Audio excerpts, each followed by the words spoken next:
Olá, meus caros alunos. Estamos aqui para nossa terceira aula, né, de filosofia e hoje nós vamos falar sobre Platão, algumas das suas ideias, né, das suas teorias e, né, no final nós vamos fazer algumas correções, né, de exercícios, tá bom? Então, né, primeiramente, né, quem foi Platão, né? Platão ele foi discípulo de Sócrates, então ele faz parte, né, dos filósofos socráticos, tá? Lembrando da nossa divisão ali da filosofia grega entre os pré-socráticos, os socráticos e os pós-socráticos, tá? Então ele teve uma vivência muito próxima com Sócrates, tá? Foi muito influenciado pelo seu pensamento, tanto é que a gente percebe o uso da dialética, né, dos diálogos, muito presente, né, nas obras de Platão, né, influenciada aí pelo principal método socrático, né, que era o método, né, dialético, por meio dos diálogos, né, se obtém o conhecimento. Platão ele era membro da aristocracia ateniense, né? Então era muito provável que ele seguisse, né, a carreira política se ele não tivesse tido esse contato com Sócrates, né? Mas Sócrates influenciou tanto Platão que após a morte de Sócrates, Platão, né, ele larga, né, a carreira política, né, porque o seu pai era político, né? Então ele larga essa carreira política e segue a carreira, né, filosófica, né, se torna um filósofo. Né? Na verdade, ele vai abandonar Atenas, né, por cerca de 12 anos após a morte de Sócrates e vai ter contato com os pitagóricos, né, conhecimentos matemáticos, vai viajar para o Egito. Então ele vai ter contato com diversas experiências, né, diversos pensamentos, né, em outras partes do mundo. Isso vai ajudar ele, né, a se tornar um grande filósofo que vai influenciar o nosso pensamento, né, o pensamento ocidental até hoje. Né? Então ele deixa para nós uma grande, né, bagagem, né, de informações, de teorias, né, que influencia o nosso mundo aí até hoje. Então, Platão, né, ele é essencial para a gente compreender, né, a filosofia clássica, né, a filosofia grega. E só para lembrar, né, que a filosofia grega é a parte que mais cai, né, no Enem, tá? Sócrates, Platão e Aristóteles, são os que mais são cobrados aí, né, no Enem. Então vamos ficar atento aí um pouquinho. Então, eu vou falar um pouquinho das principais obras dele, né? Já tinha comentado em outros vídeos que Platão ele escreve, né, diversas obras e o conhecimento que nós temos de Sócrates por conta, né, das obras de Platão principalmente, né, mas também de Aristófanes, né, e Xenofonte, mas principalmente por meio das obras de Platão. Né? Então, ele tem cerca de 30 livros, né, 30 textos reconhecidamente, né, como sendo dele. Então, o primeiro deles é a Apologia de Sócrates, né? Vai ser onde que ele vai descrever o método socrático, né? Que a gente tem conhecimento, né? Que Sócrates se utilizava, né? Dos diálogos para se obter a verdade, né? Para questionar aquelas pessoas que se consideravam sábias. Nós vamos ter o Mênon, Eutífron, Hípias Maior, né, e alguns outros textos que vão expor diálogos, né, utilizando aí o método socrático, com a palavra, né, a pergunta de o que é, né, partindo desse pressuposto, o que é piedade, o que é justiça, o que é virtude, o que é o amor, né, constituindo aí o exemplo clássico, né, da maiêutica, do que é maiêutica, né, que é o parto das ideias, que por meio, né, do diálogo, o questionador, né, quem está perguntando, vai levar uma reflexão àquela a pessoa, né, que está sendo interrogada ali, para que ela mesma, né, chegue a uma conclusão, chegue ao conhecimento. Ou seja, o questionador, né, vai ajudar, né, quem está sendo perguntado a parir as suas ideias, a chegar à verdade. Isso que é a maiêutica, né? Fédon, que vai falar um pouco sobre a imortalidade da alma, né? E como que Platão via, né, essa questão da alma. Para ele dividia a alma em três partes. Nós vamos falar um pouquinho mais dessa visão, né, da divisão da alma para Platão, né, mais à frente. O banquete, né, que vai falar sobre o papel pedagógico do amor, né, que o amor ao conhecimento, né, ele tem um papel mediador, né, porque quando você ama, você busca cuidar, você busca conhecer, né, então como que o amor, né, ele vai ajudar na busca aí pelo conhecimento, né? Então são diálogos, né, que estão descritos aí no banquete, em todas as obras aí de Platão. E a República, né, um dos textos mais conhecidos de Platão, onde que ele vai discutir, né, sobre a justiça, né, que para ele seria a principal virtude ali, principal característica de um bom governante, né? Vai discutir a ideia da cidade ideal, né, onde que o papel da educação para a formação dos governantes é essencial, né? Então, um governante ele deve ser uma pessoa educada, né, não só nos seus modos, né, de tratar as pessoas, mas educada na questão, né, de ser sábia, né? Um governante ele tem que ser sábio, tem que usar razão, né? Então, na República ele vai discutir ali a ideia do filósofo rei, né? Que os filósofos deveriam ser os governantes, que seriam as pessoas mais bem preparadas, né, para conduzir, né, para conduzir uma cidade. Bom, a principal teoria, né, de Platão vai ser a teoria das ideias, tá? Todo o restante, né, do que a gente vai ver aqui vai partir, né, dessa teoria, da teoria das ideias. Qual a concepção de mundo aí para Platão, né? É a ideia de um mundo dualista, né? Para Platão existem dois, né, mundos: o mundo das ideias, tá? Que para ele também é conhecido como o mundo inteligível, tá? Que é o mundo perfeito. E esse mundo ele não muda, ele é imutável, tá? E o outro mundo que é o mundo das coisas, também conhecido como o mundo sensível, né? Que ele é mutável, ele pode nos enganar, que é o mundo em que nós vivemos, tá?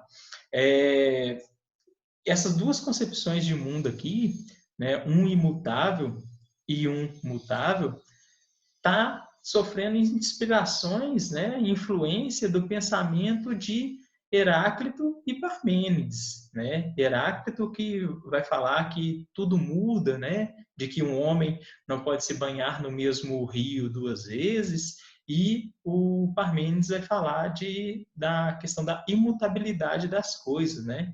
Se você é uma coisa, você é aquilo, você não muda, né? Então, essas duas influências desses filósofos pré-socráticos, que a gente já estudou, vai influenciar essa teoria aí das ideias de Platão. Então, para Platão existem dois mundos, né? Esse mundo sensível, que é o mundo mutável, o mundo que nós vivemos, e o mundo inteligível, né? Aquele mundo que a gente quer alcançar, né? O mundo ideal, o mundo, né, que só seria obtido, né, por meio de um conhecimento, né? A gente só conseguiria ver o mundo inteligível, né, pelos olhos da alma, e não pelos sentidos, né, os cinco sentidos que nós temos, né, pela audição, pela visão, tato, né, o paladar, que que nos engana, tá? Então tem essa divisão, essa dualidade, né, entre esses dois mundos aí para Platão. Então, o mundo sensível é aquele que nos é percebido pelos sentidos, aquilo que pode nos enganar. É a cópia imperfeita do mundo inteligível. Tá? E o mundo inteligível é o mundo perfeito, o mundo das ideias. É daqui que vem a ideia de amor platônico. Né? O que é o amor platônico? É aquele amor, né, perfeito, ideal, né? Aquele amor que a gente idealiza, tá? Mas que no mundo real a gente sabe que esse tipo de amor ele não existe, né? Ou é muito difícil de acontecer. Tá? Mas a gente busca, né? A gente busca esse amor, né, platônico, a gente sonha com essa perfeição, com esse mundo perfeito, tá? E tudo aquilo que nós temos no nosso mundo hoje, então, né, no mundo sensível, é uma cópia imperfeita, né, com algumas falhas do mundo inteligível, tá? Aí eu trouxe aí para vocês um exemplo, né? E olha só, existe uma diferença entre os cavalos no mundo, que nos é percebida pelos órgãos sensíveis, ou seja, pela visão, pelo tato, né? A gente sabe que, né, os cavalos uns são diferentes dos outros, correto? Mas se eles são uns diferentes dos outros, o que nos faz identificar todos eles como sendo um cavalo, né? Como sendo cavalo? Tá? Então, essas diferenças é a cópia imperfeita da ideia de um cavalo, né, que nós temos, tá? De um cavalo perfeito. Então, essa ideia do cavalo perfeito está no mundo inteligível, né, no mundo das ideias, no mundo ideal. E esses outros tipos de cavalo, né, há um cavalo manga larga, não é machador, campolina, enfim, né? Não sei tipos de cavalo, mas essas diferenças entre os cavalos, né, são cópias imperfeitas aqui no nosso mundo sensível, tá? É, então, essa teoria, né, é a teoria da contingência, tá? Que é a relação entre a ideia, né, o ideal ali, o mundo das ideias, e as cópias. Então, para ficar mais claro aí o exemplo aí dos cavalos, né? Nós temos a ideia, né, de um homem, de uma casa e de um veículo. Né? Então, no mundo das ideias, é uma única representação, é aquela cópia perfeita, é o original, né? É o perfeito, tá? E no mundo das sombras, que a gente vai ver ali na alegoria da caverna, né? No mundo das sombras, no mundo sensível, né? Nós vamos ter essas diferenças. Então, este homem é diferente desse, é uma cópia. Essa mulher, né? É uma cópia imperfeita. Esse daqui é um outro homem, né? Que é uma cópia. Então, são todos diferentes. As casas também são diferentes, né? Os veículos também são diferentes. Então, nós temos uma ideia que é perfeita, que está no mundo inteligível, e nós temos as cópias, né, que são imperfeitas. Imperfeitas não de ter defeitos, tá? Mas de serem diferentes. Tá? Então, nós temos aí essas diferenças aí entre a ideia, né, o ideal, a representação original e as cópias. Aí um exemplo aí, né, dos cavalos, né, todos eles são cavalos, concordam? Mas todos eles são diferentes. Então, como que a gente sabe que eles são cavalos? Por conta que a gente tem uma ideia, né, de um cavalo, tá? Que nos identifica, nos faz identificar, né, todos esses três aqui como sendo cavalos. Bom, para explicar essa questão da teoria das ideias, o Platão ele vai, né, escrever a alegoria da caverna. Né? Nessa alegoria da caverna, ele vai dizer basicamente que existem alguns prisioneiros dentro de uma caverna, tá? Que estão presos, né, por grilhões, não conseguem se movimentar. E eles, observando a parede, né, da caverna, existe, né, um fogo atrás deles e passa imagens, né, de pessoas, de algumas formas fora, né, na entrada dessa caverna, de onde vai projetar, o fogo vai projetar a sombra na parede. né, onde que esses homens estão observando. Então, esses homens, eles só conhecem aquelas formas nas sombras. Então, aquilo é o mundo sensível, né? Eles estão sendo enganados, né, pelos seus sentidos, por aquilo que eles, né, estão vendo. Então, esse é o mundo sensível. Tá? E a questão do mundo inteligível, né, vai ser obtido por meio do quê? Né, por meio do conhecimento. O conhecimento vai ser a forma com que esses prisioneiros, né, vão conseguir se libertar dos grilhões, né, que os mantém presos, né, identificando aquelas formas ali, tá, que estão sendo enganados por aquelas formas, e vão conseguir sair dessa caverna e obter, né, o conhecimento do mundo inteligível, né, o conhecimento verdadeiro. Né? Então, aqui eu trouxe uma tirinha, né, tem a tirinha completa, né, da Turma da Mônica, ilustrando um pouquinho aí esse mito da caverna. Aqui o Piteco falando, ora, isso é só uma sombra, vocês deviam admirar o dono dela, ou seja, aí, quem que é o original. Aí os prisioneiros, você é que está enganado, a vida está ali. Porque eles cresceram, né, observando essas sombras. Para eles, aquilo é o real. Eles estão sendo enganados, mas para eles, aquilo é o real. É a diferença do senso comum, é o que o Platão vai chamar, né, de doxa, né, de opinião, das crenças. Então, o mundo sensível ele está cheio, né, dessas crenças aí, né, dessas opiniões, né, sem o conhecimento verdadeiro. Então, depois vem o Piteco e puxa, eles acreditam mesmo que o mundo todo está naquela parede. Tá? Então, a alegoria da caverna é mais ou menos, né, esse sentido aí. Tá? Uma representação, né, do mundo sensível que nos engana, né, que nos leva a um pensamento enganoso.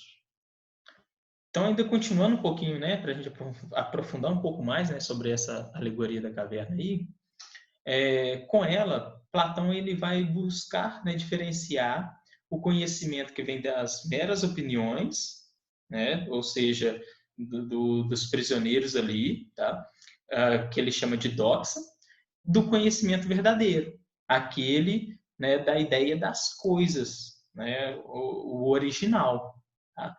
Porque tem uma diferença entre eu ter uma opinião que ela pode até ser próxima, né, de algo verdadeiro, mas ela ainda não é um verdadeiro, né? Ela ainda não é o conhecimento verdadeiro. Eu não conheço. Então não importa o quão próximo a minha opinião seja do real, tá? Mas se ela não for justificada, né, não for testada ali, ela vai continuar sendo uma opinião, tá? Então, para o Platão, o conhecimento verdadeiro seria alcançado pela dialética, pela filosofia, tá? Vai ter um momento, né, no mito da caverna em que um dos prisioneiros consegue se libertar, né, sai da caverna e ele enxerga o mundo, né, imutável, o mundo real. Tá? Então, o que vai possibilitar, né, eles romper esses grilhões vai ser a filosofia, né, vai ser o diálogo, a dialética. Então, o conhecimento liberta. Tá? Quando a gente sai, né, do nosso mundo, a gente estuda, a gente busca o conhecimento, né, a gente vai ter uma mente muito mais livre, né, para compreender as ações do mundo, todas as transformações, aquilo que existe. Tá? Então, o conhecimento ele vai nos libertar. O conhecimento ele vem da razão, né, por meio da superação do mundo das sombras, né, das crenças, opiniões, senso comum. Tá? É diferente, né, você ter um conhecimento, né, racional do que aquilo que é uma mera opinião, né, algo que vem do senso comum. Então, cabe àquele que se libertou, né, que libertou-se dessa ignorância, tentar ajudar os demais. Então, se eu conseguir buscar o conhecimento, eu não posso deixar os meus companheiros lá continuando a acreditar né, acreditar que aquilo é o real, sendo que eu sei que não é. Então, vou tentar, né, mostrar para eles, né, que existe um outro mundo além daqueles. Nem sempre o resultado é positivo. Algumas pessoas elas não querem sair, né, desse mundo sensível, né, desse mundo das sombras, querem continuar na caverna, tá? Porque é mais cômodo, né? Tem pessoas que não são suscetíveis à mudança, não são abertas, né, a novas experiências, a novos conhecimentos, né? Aquelas pessoas, eu não gosto de viajar, eu não gosto de ler, vamos fazer algo diferente hoje? Não, quero manter a minha rotina. Então, tem pessoas que, né, não querem sair da caverna. Então, nem sempre o resultado é positivo, né? Nem sempre o filósofo vai conseguir, né, tirar aquela pessoa da ignorância. Mais um exemplo, né? Uma pessoa que nasceu, né, numa comunidade rural, né? Então cresceu a vida inteira ali naquele lugar, né? E não estudou, né? Não foi para a escola, só fica ali, né, cuidando dos animais, da plantação. Então ela desconhece todo o mundo real. Para ela, aquela vida dela ali que é o real, né? É o mundo sensível, né? Que ela está, é a caverna dela.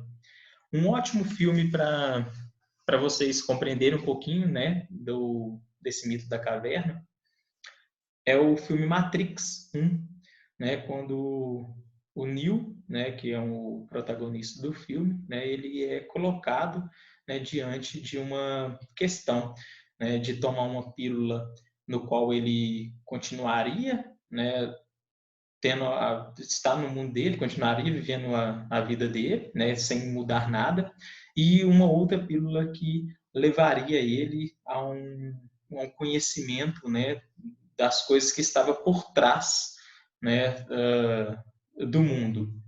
E um outro é um show de Truman, né, no qual me fugiu agora o nome do Jim Carrey, né? O Jim Carrey é o protagonista, né? E ele cresce, né? Ele nasce dentro de um reality show, né? Então a vida inteira dele, né, foi manipulada, né? Porque ele está vivendo dentro de um reality show, como se fosse um Big Brother, né? Então ele começa a suspeitar, né, daquilo, né? Quando ele já está bem mais velho. Então assim, são filmes aí bem fantásticos. O Quarto de Jack também. Então fica aí as dicas aí, né, de filmes para vocês verem nessa quarentena e compreender um pouquinho melhor a alegoria da caverna e o mito da caverna. Aí aqui tem algumas comparações, né, não vou me ater a todas elas, né, porque o mito da caverna ele é uma metáfora, né, para a concepção humana, para a nossa realidade. Tá? Então a caverna é o mundo em que vivemos, o mundo sensível, tá? O mundo das sombras. O fogo que projeta as sombras é o reflexo da luz verdadeira, né, sobre o mundo sensível, né? Então está mostrando o reflexo do ideal, do original, né, mostrando as cópias lá no nosso mundo, no mundo sensível. Os homens acorrentados e prisioneiros somos todos nós, então cabe a nós buscar o conhecimento para nos libertarmos, né, dessas correntes. As sombras são as coisas sensíveis que tomamos como verdadeiras, né? Os sentidos nos enganando, né? Os grilhões são os preconceitos, a confiança nos sentidos, nossas paixões, opiniões, tá? Então, aquilo que nos prende, então nós temos que nos libertar, né, dessas opiniões da toxa. O instrumento que quebra os grilhões é a dialética, né, o diálogo. O prisioneiro, né, que escapa é o filósofo. A luz, né, da fogueira é a luz plena do ser, né? É aquilo que vai refletir, né, a coisa verdadeira. E a volta à caverna para tentar libertar os outros prisioneiros, né, que é o diálogo filosófico. E o instrumento com o qual quebra os grilhões é o esforço, né, da alma para se libertar. Então, vai ter algumas almas que vão, né, querer, né, se libertar. Agora, vai ter outras que, né, vai continuar, né, querendo ficar no seu mundo, né, no mundo das sombras. Aí vem aí a questão da alma, né? Platão ele trabalha muito essa questão da alma em si, tá? Que é o que ele vai chamar da teoria da reminiscência. Reminiscência é como se fosse a reencarnação. Então, Platão ele acreditava na reencarnação. Tá? A alma era a parte perfeita, né, do nosso corpo. Do nosso corpo, não, né, que se materializava, né, no nosso corpo, que encarnava no nosso corpo. E o nosso corpo é a parte imperfeita. Tá? Então, olha só, a alma para Platão pertence ao mundo das ideias, inteligível, ou seja, ela é perfeita. Tá? Mas migra para o mundo sensível ao nascermos. Né? Ela, né, incorpora em nós. Tá? Então, essa alma ela não muda. Tá? Ela vai passando de corpo para corpo. Para Platão, o homem pode recuperar suas lembranças do mundo inteligível por meio do conhecimento. Então, veja bem, a alma sendo algo do mundo inteligível, algo que já experimentou o conhecimento verdadeiro, tá? Ela, ao incorporar em nós, ao nascermos, ela perde, né? Esquece essa parte desse conhecimento. Mas nós podemos nos lembrar, né, por meio do conhecimento. Né, por meio dos estudos, vai fazer com que nossa alma lembre, né, das coisas do mundo inteligível, né, do mundo das ideias. Então, a teoria das reminiscências, né, escrita aí por Platão, ele vai descrever como que ela funciona na alegoria dos cavalos alados. Tá? Recomendo também a leitura, só vocês, né, digitarem no Google, que aí vai aparecer para vocês no primeiro link. Então, é escrito por Platão na obra Fédon. Né? Lembra que eu comentei com vocês, né, dessa obra aí lá nos primeiros slides. Vai afirmar que o corpo é cativeiro, isto é, uma prisão da alma, pelo desejo do próprio homem. Tá? Então, o corpo ele tem desejos, né, paixões, ódio, gula, enfim, né, várias questões, vários desejos ali que vai aprisionar a alma, né, que é aquele conhecimento perfeito. Então, o homem ele é composto, o homem também tem essa visão dualista, né, para Platão. Então, o homem ele é composto de corpo mais a alma dentro, né, do corpo. É como se fosse o conjunto aqui matemático. Né? Então, o corpo ou os sentidos é o conhecimento sensível, né, que nos é percebido pelos sentidos. E a alma ou a razão é o conhecimento intelectivo. Tá? Ou seja, é aquele que está além dos sentidos, né? Que nos faz enxergar o mundo inteligível, o mundo ideal. Logo, cabe a cada homem usar dos sentidos apenas como forma de chegar ao conhecimento das essências. Né? Por quê? O corpo ele é fundamental, né? Para que a gente viva, né? Para chegar a esse conhecimento. Tá? Para assim poder alcançar o que é em si e superar os enganos da opinião. E com isso evoluir pelo processo da mentepsicose. Né? É aquilo que eu falei da reencarnação, tá? A mentepsicose aqui. Ou seja, quanto mais a gente reencarnar, né, mais a gente vai acumulando, né, conhecimento aí do mundo inteligível e mais a alma vai evoluindo. Então, uma alma que às vezes era de um trabalhador braçal, né, com o passar do tempo, né, com as reencarnações, vai evoluindo para almas, né, mais racionais, né, almas mais evoluídas aí. Então, a concepção platônica de homem também é dualista, né? Existem corpo e alma. Tá? A alma para Platão é a causa da vida e, portanto, imortal. Tá? Então, ela não morre. O corpo ele vai perecer, né, com a idade, com a guerra, enfim, né? Mas a alma em si ela vai migrar para outro corpo. Ela permanece imortal. né? Mas ela leva, né, parte do conhecimento adquirido ali, né, com ela. Então, Platão ele vai dividir, né, as almas em três tipos, né? A primeira alma racional, aquela que é situada no cérebro, tá? Cada uma dessas almas vai despertar um tipo de virtude, né, que é característica de uma pessoa que compõe as cidades, né, que compõe as sociedades, tá? A alma irascível, né, situada no tórax, inseparável do corpo e é mortal, né? E a apetitiva ou concuspível, tá? Situada no abdômen, que também é mortal. Então, a alma racional, ela é a faculdade do conhecimento, né? A parte espiritual e imortal. É a função ativa e superior da alma, o princípio divino em nós. É aquilo que nos é aquilo que nos dá a vida, tá? Essa é a alma racional, aquilo que vai controlar, né, os outros, os nossos sentidos, os nossos desejos.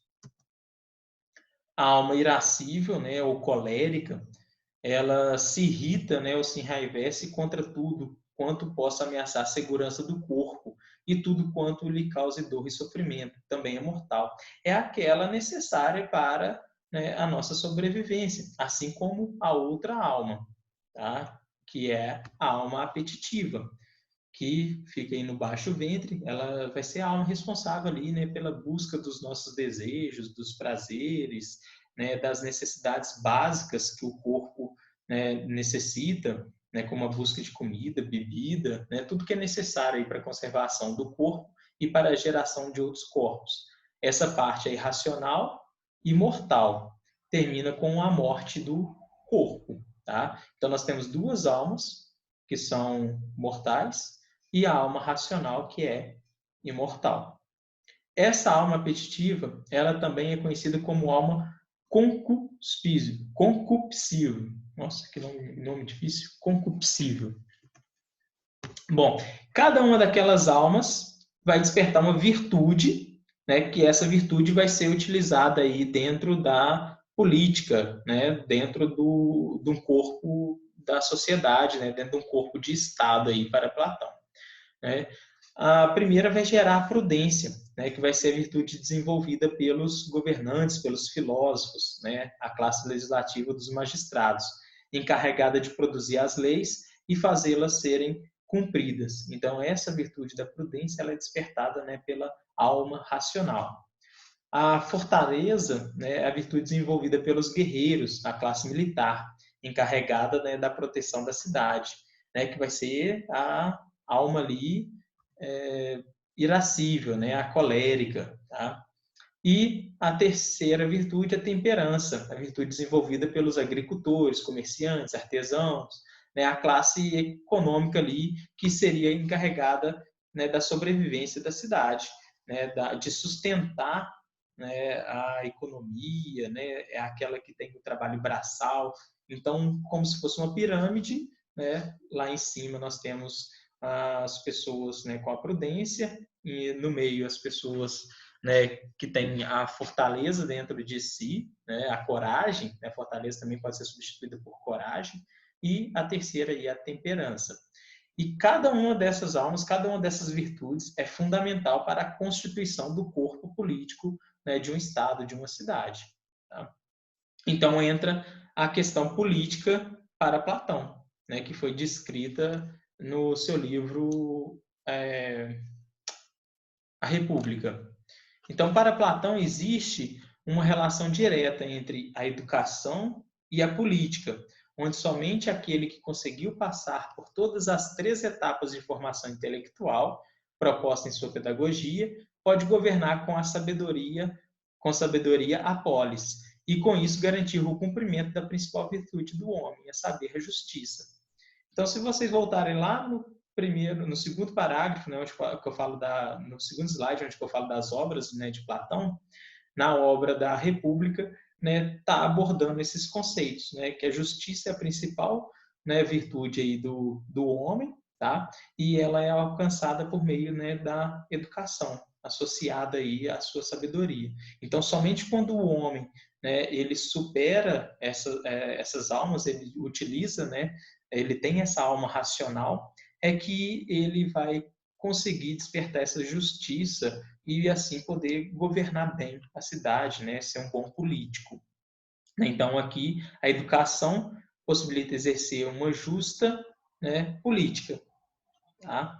Aí, no vídeo sobre Sócrates, eu comentei um pouco, né, sobre o que Sócrates achava, né, do governo da polis, até a forma, até o que ele achava é uma das coisas que ele foi condenado, né, de corromper e desvirtuar ali, não acreditar nos deuses da polis ali, né? E então Platão ele traz um pensamento bem parecido, tá? Que é a alegoria do navio, né? Onde que ele vai perguntar, né? Quem deve conduzir um navio? Um capitão experiente, né? Alguém sábio ou alguém que foi sorteado, né? Ou seja, a polis era governada por meio de sorteio ali, né? Praticamente, né? Por meio de sorteio ali dos 500, né? E por um grupo também pequeno, não era todas as pessoas, né, que não podiam participar, né, da democracia ateniense. Então, essa é a questão, né, para Platão, tá? Quem deve governar? Quem deve governar é uma pessoa sábia, né? Não pode ser qualquer um, tá? Não é uma pessoa analfabeta, uma pessoa que não tem conhecimento só porque ela é próxima do povo. É claro que se a gente trazer para a nossa política hoje, né, nem sempre aqueles que têm um conhecimento, né, são formados, produziram políticas, leis que beneficiassem toda a população, tá? Mas entre uma pessoa, né, totalmente ignorante e uma pessoa, né, com uma experiência, com uma bagagem, né, cultural, uma bagagem, né, de conhecimento ali, escolha, né, aquele que tem uma maior experiência, né? Essa é a minha dica aí. Eu, pelo menos, escolheria, né, qualquer outro profissional pelas suas experiências, né, pela sua educação, seus estudos, né, do que simplesmente pelos seus conhecimentos vindo de opiniões, né, vindo de experiências aí da vida. Bom, já estamos chegando aí no final, né? Para finalizar sobre essa política platônica, né? Como que era composto esse Estado, então, Platão, em sua teoria política, propõe um modelo de poder preferencialmente aristocrático, mas não se trata de uma aristocracia da riqueza, mas sim da inteligência e da conduta ética, em que o poder é confiado aos melhores, isto é, a uma sofocracia, ou seja, a um governo, né, a um poder dos sábios, né, onde os sábios, né, possam governar a cidade. Então, a função das almas, né, na composição da polis, para Platão, era a dos filósofos, né, de governar a cidade, né, que tem a virtude ali da sabedoria, que para ele é a alma de ouro. A alma de prata é a dos guerreiros, né, que tem a função de defender a cidade, com a virtude da fortaleza ou da coragem. E a alma de bronze, né, dos trabalhadores, né, a subsistência da cidade. Cabe a eles a trabalhar, o trabalho, né, o braçal, que provém da virtude da temperança. Então, cada alma tem uma função, né, dentro da sociedade, dentro da polis, dentro de cada estado, tá? Sendo que aquelas mais preparadas, por meio do seu intelecto, por meio da razão, da sua educação, seria as almas que deveriam guiar, conduzir, né, o restante das almas, o restante dos cidadãos, tá? O restante das pessoas. E agora vou deixar aí para vocês algumas sugestões de atividades, né, para vocês fazerem, que eu vou gravar outro vídeo, né, fazendo a correção, né, dessas atividades aqui. Foi enviado para vocês o caderno de questões, então é para vocês fazerem a número 1, número 2, 3, 5, 7 e 9, tá? Isso não quer dizer que vocês não possam estar fazendo as outras questões, tá? Vocês podem estar seguindo os estudos aí e fazer até todas, né, se quiser. Essas daqui é porque vai ser as que eu vou estar corrigindo no próximo vídeo, tá bom? Então, espero que tenha ficado aí bem explicado com os exemplos e espero que vocês acertem todas as questões aí propostas.